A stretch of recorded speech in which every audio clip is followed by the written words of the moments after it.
Zayat, Ibáñez, Tonietti, Truco Gallo.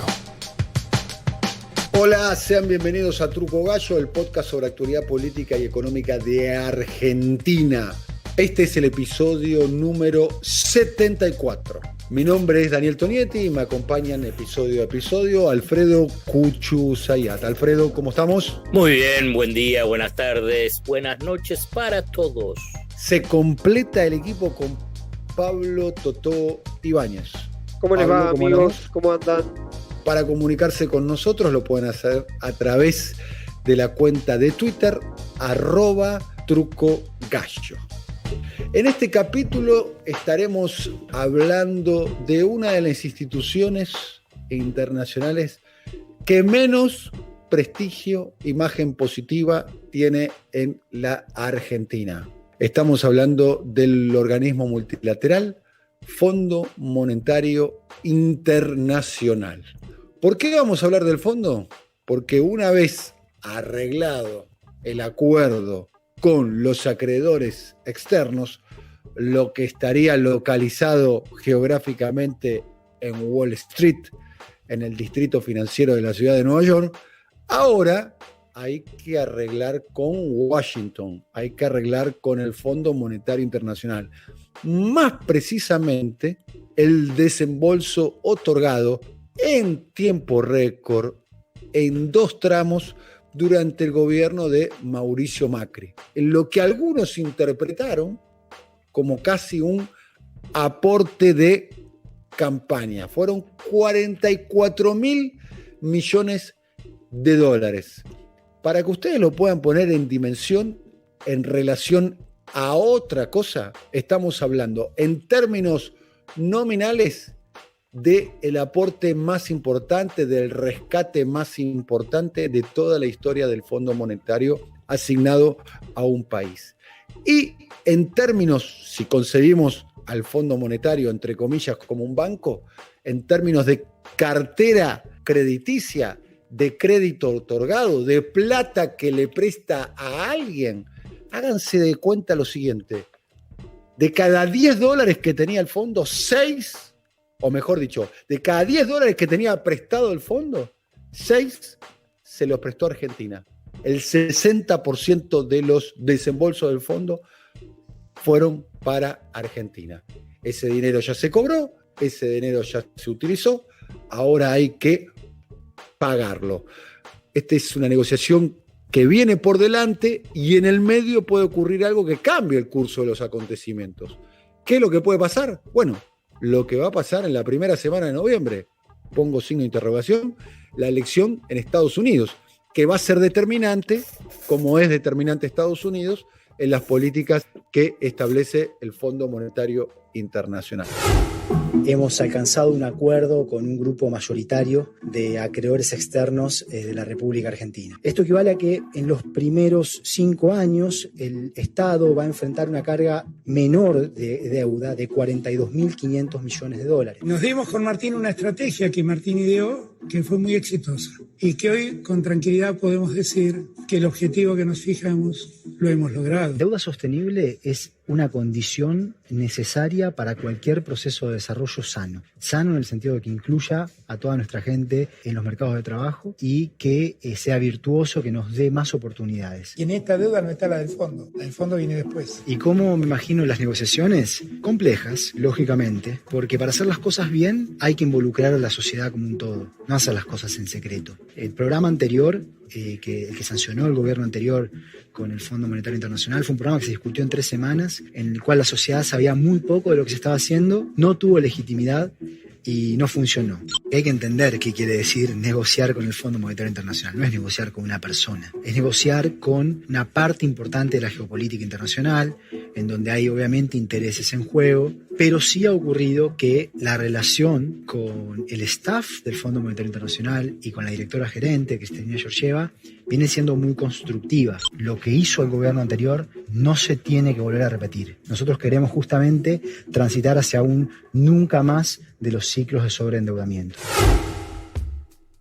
Luego de esta introducción, Alfredo, ¿Qué tenemos para analizar? Me parece un contexto fabuloso el que diste, Dani, porque claramente lo pones en un punto que es relevante, que es la geopolítica, es la responsabilidad del Fondo Monetario Internacional y es la historia del Fondo Monetario Internacional con la Argentina, y por eso ahí vos mencionabas al comienzo que es el que tiene más desprestigio cuando se mide a nivel de encuestas. A mí me parece relevante hablar del fondo, yo creo que más por la ansiedad periodística y la ansiedad que tenemos nosotros para ver cómo sigue, porque la verdad que todavía falta que se cierre fin de agosto, principio de septiembre, el acuerdo con los acreedores. Todavía falta algunos puntos que se necesitan precisar, pero independientemente de esto, y entrando directamente sobre el tema del fondo, esta secuencia, y por eso yo mencioné lo de los acreedores privados, esta secuencia de la estrategia oficial, o sea, la estrategia del equipo de Guzmán, se definió internamente de esta forma: un villano por vez. ¿Qué significa? Primero con los acreedores privados y después vamos con el Fondo Monetario Internacional. O sea que cerramos el acuerdo y ahora empezará el turno del FMI. O sea que no pusimos, eso es lo que dicen en el equipo económico, a los dos villanos juntos. No nos enfrentamos a los dos villanos juntos. Y esto es el primer gran éxito de la estrategia de Martín Guzmán. ¿Por qué?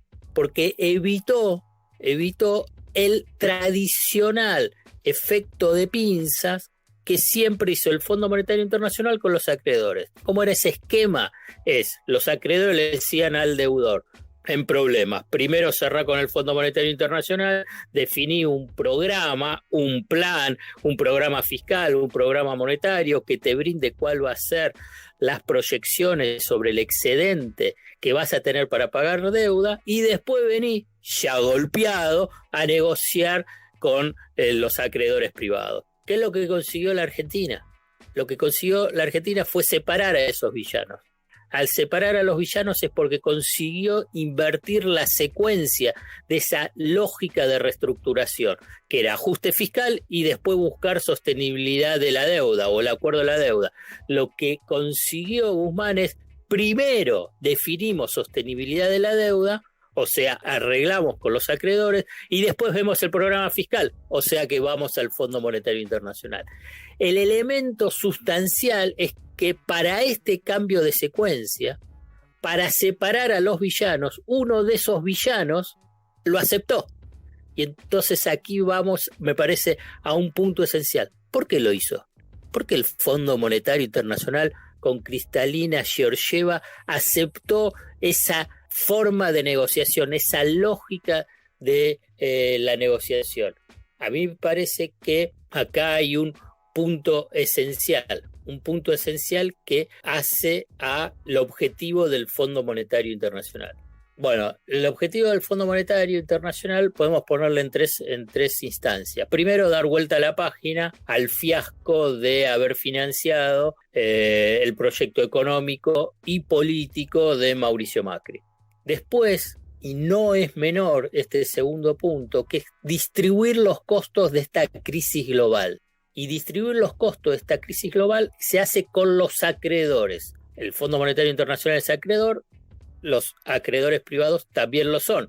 Entonces, ¿cómo distribuís los costos? Bueno, el Fondo Monetario Internacional dijo, si los acreedores privados asumen una mayor quita y el flujo de fondos no es tan exigente para el deudor, ¿qué implica? Va a quedar más recursos en el deudor para hacer frente a otro tipo de deudas. Y aquí viene la tercera instancia, es la de cobrar la deuda argentina. De cobrar la deuda argentina, que como bien mencionó Dani, es de 44.000 millones de dólares. El crédito total era de 57.000 millones de dólares. Para dar una dimensión, de que ya la dio Dani, pero la quiero hacer en relación con los acreedores privados, la emisión de deuda del macrismo en el exterior, con estos acreedores privados que renegoció y que finalmente es dentro de este paquete de renegociación de deuda con legislación extranjera, fue de 43.800 millones de dólares, fue Fue menos que el total de la deuda con el Fondo Monetario Internacional. Muchos estarán pensando, pero ¿cómo? ¿No se renegoció 66.500 millones? Sí, pasa que fue esos bonos que yo te mencioné de casi 44.000 millones, los llamados bono M por Macri, y los otros, hasta llegar a 66.500 millones, eran los bonos que venían de la reestructuración del 2005-2010, los llamados bonos K, los bonos descuento, los bonos par. Bueno, me parece que esto es el punto esencial para entender esa actitud del fondo. Bueno, ahora vamos a lo lógico. Aparece el villano, que va a ser el villano, el Fondo Monetario Internacional. ¿Qué es lo que va a pedir? Y va a pedirlo siempre. Puede ser con un poco menos de exigencia por la pandemia, porque la verdad que tiene corresponsabilidad en el desastre económico argentino. Violó sus propios estatutos. Los violó porque dio un crédito para financiar la fuga de capitales, que en términos técnicos es la formación de activos externos. O sea, para que el Banco Central entregue los dólares al mercado. Eso está prohibido en el Estatuto del Fondo Monetario Internacional, entregar créditos para financiar la fuga de capitales, o sea, la intervención en el mercado cambiario. Igualmente lo hizo. Entonces ahí hay un elemento, un factor de negociación importante que puede estar en la mesa de negociación. Segundo, es que, bueno, el fiasco de ese financiamiento que le dio a Macri. Y ese objetivo que tiene de dar vuelta a la página al Fondo Monetario Internacional, entonces de poder conseguir un programa con menos exigencia. Un último punto para analizar cuál va a ser el esquema de negociación es el geopolítico, que también ahí lo mencionó Dani al comienzo. Recordemos que hace poquitito ya fue oficializado, o sea, la Embajada de Estados Unidos informó que apoyó a Macri con el préstamo del Fondo Monetario Internacional. Y quien lo dijo fue Mauricio Claver Carone, uno de los principales asesores de Donald Trump, que es el candidato de Donald Trump para la presidencia del Banco Interamericano de Desarrollo, que eso es otra disputa, que es difícil que lo pueda lograr en septiembre. Hay toda una movida para pasar esa votación a marzo, pero igual sigue abierto. ¿Por qué financió a Macri el Fondo Monetario Internacional por pedido de Estados Unidos?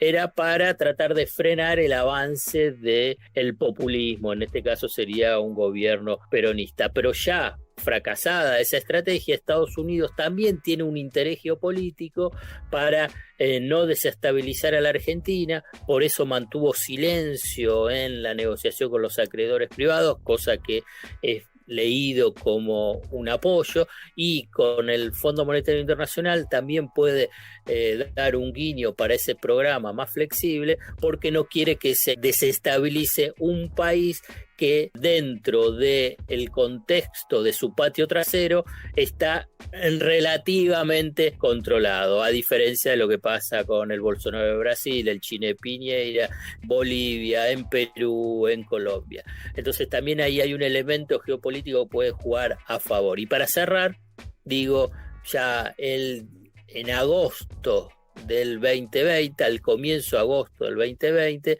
que va a haber acuerdo con el Fondo Monetario Internacional y que hay que desestimar o en todo caso empezar a relativizar lo que a partir de ahora va a ser la vía de presión del bloque de poder económico local al gobierno de Fernández vinculado con el acuerdo con el Fondo Monetario Internacional. Excelente la información que comparte con nosotros Alfredo. El Fondo Monetario tiene una vasta historia, ¿no? Vasta historia en el mundo, vasta historia en la región, y también hay un capítulo de participación estelar a lo largo de la historia contemporánea en la Argentina. Tiene su famoso artículo 4, constitutivo del fondo, que permite, entre otras cosas, las revisiones, para decir una manera, es como una auditoría, un auditor externo de las revisiones de las variantes económicas trimestrales. Y te pregunto, Alfredo, y también lo sumamos obviamente a Pablo, está claro que el fondo, más allá de lo que considero yo, esto ya es una opinión, una suerte de operación estética, mediática y narrativa de que hay un nuevo fondo, el fondo tiene objetivos geopolíticos, económicos, y tiene una agenda que quizás con otra retórica, con otras palabras, pide lo mismo que pedía antes. Y hay dos palabras en particular que al fondo y a sus funcionarios les salen fácil de la boca. Una es reforma previsional, reforma jubilatoria, hay mucho escrito al respecto, y otra es reforma laboral. Está claro que el fondo estaría dispuesto a refinanciar la deuda que tiene la Argentina con el fondo, que es una deuda muy importante.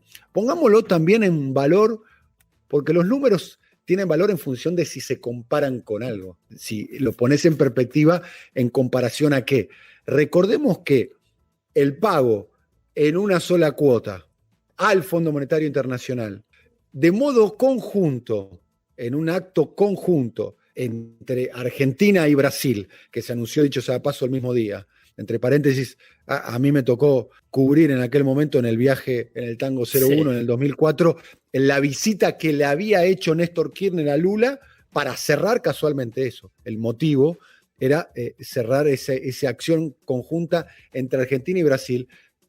Ese pago fue, no recuerdo la cifra exacta, pero menos de 9.000 millones de dólares. No, sí, 9.550. ¿Eran 9.500? Bueno, 9.500. Sí, 9.500. No, 9.500. Acá estamos hablando de algo que ni siquiera medido por la inflación en dólares que hubo desde el año 2004 hasta el año 2020, no llegaría ni siquiera a la mitad. Estamos hablando de algo, para decir una manera, la deuda del fondo, la Argentina no se las podría sacar en una sola cuota, como hizo en aquel momento en el 2004, no tendría recursos como para poder hacerlo. ¿Esto qué quiere decir? Seguramente va a ser una negociación larga, donde se va a disponer seguramente un plan de pagos, llamémoslo, un refinanciamiento largo, pero del otro lado del mostrador, del otro lado de la mesa de negociación, uno imagina que los funcionarios del fondo, más que Cristalina Georgieva, tengan muy buena onda con Martín Guzmán, se siente al lado del Papa Francisco, reciba elogios de Stiglitz, me imagino que va a pedir algo a cambio. Alguna reforma fiscal, alguna reforma previsional, alguna reforma laboral, que vaya en el sentido de mejorar la capacidad de pago que tenga la Argentina en el futuro. Es así como lo planteas vos. Claramente va a estar esas reformas en la mesa de negociación y ahí está la habilidad que va a tener que tener el equipo económico, el gobierno de Alberto Fernández, primero para frenar las presiones y en función a los elementos a favor que tienen en esa negociación. Y un punto importantísimo, porque vos lo estás poniendo en la magnitud clara, terrible que es este crédito de 44.000 millones de dólares, que uno puede empezar a hacer, si querés, hasta un ranking, decir, bueno, ¿cuál es la peor y más pesada herencia que dejó el gobierno de Macri para el gobierno de Alberto Fernández y para los que siguen? Y yo te diría que está en los primeros 3 en el podio. Podemos discutir, podemos tratar de encontrar alguno, porque no quiero arriesgar a decir que es el número 1. Herencia es este crédito del Fondo Monetario Internacional.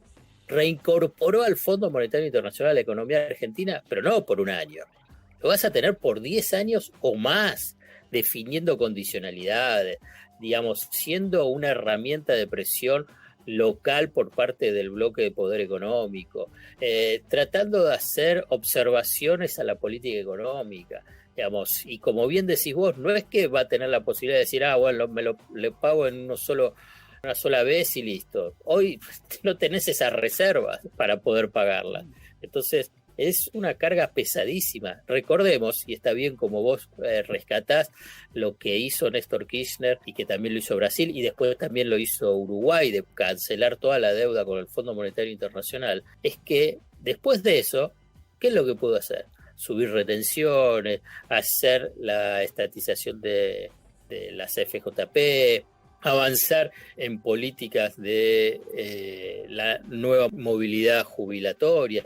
Digamos, una cuestión de poder ganar autonomía dentro de estrechos márgenes en la política económica, que con el Fondo Monetario Internacional adentro es muy complejo, muy complejo. Y esto es lo que te dejó Macri, digamos, un proyecto neoliberal dejando a los futuros gobiernos. Pablo, ¿qué tenemos para aportar a propósito de lo que parece ser el próximo tema en términos económicos del gobierno, mientras el gobierno trata de alguna manera de aprovechar el gol político de haber logrado un acuerdo con los acreedores privados y reactivar y recuperar la iniciativa política? Sí, básicamente es eso, digamos, montarse a la negociación que se cerró con los bonistas. La próxima etapa ahora está todo puesto en tratar de recuperar una dinámica para el gobierno que exceda la cuestión de la pandemia. Justo esta semana se arranca una especie de gabinetes temáticos. Este lunes arrancaba para darle cierta, recuperar alguna vitalidad en temas específicos, esperando también estos efectos positivos cuando uno ve de los hechos políticos, cuánto dura, si alcanza para montarse al acuerdo y si también aparecen como una especie de coronación de lo que tiene que ver con la situación de la deuda para proyectar por lo menos con menor presión de pago los próximos años, que me parece que es lo que va a marcar lo que queda del año en ese contexto, después sobre todo del cierre en buenos términos con los acreedores. Bueno, hemos hecho un repaso y analizando algo que va a ser un tema en los próximos meses y probablemente insuma gran parte de este año y quizás sea también una negociación larga, la negociación del Estado argentino con el Fondo Monetario Internacional. Nos vemos en la próxima, si le parece bien, Alfredo Cuchu Sayat. Dale, un fuerte abrazo para todos. Saludo también al alcalde de Gonet, que no sabemos si tiene o no tiene relaciones con el Fondo Monetario Internacional o no, Pablo Ibáñez. Hasta la próxima, alcalde. Saludos, muchachos, buena semana para todos. Bien, nos vemos en el próximo capítulo. Chau. Coordinación, Marcelo Figueroa. Producción comercial, Pablo López. Realización, Simón Villarrubia. Diseño gráfico, Andrés Roch y Lisandro Aira para brasilcomunicación.com. ¿Ya te aburriste de mirar siempre lo mismo? Los que somos Movistar, tenemos Movistar Play, con los mejores packs de canales y contenidos. Entra en movistar.com.ar/play y registrate gratis. Movistar Play, series, películas y televisión. Promoción válida del 1 del 8 del 2020 al 31 del 8 del 2020. Más información en movistar.com.ar/legales/Movistar Play.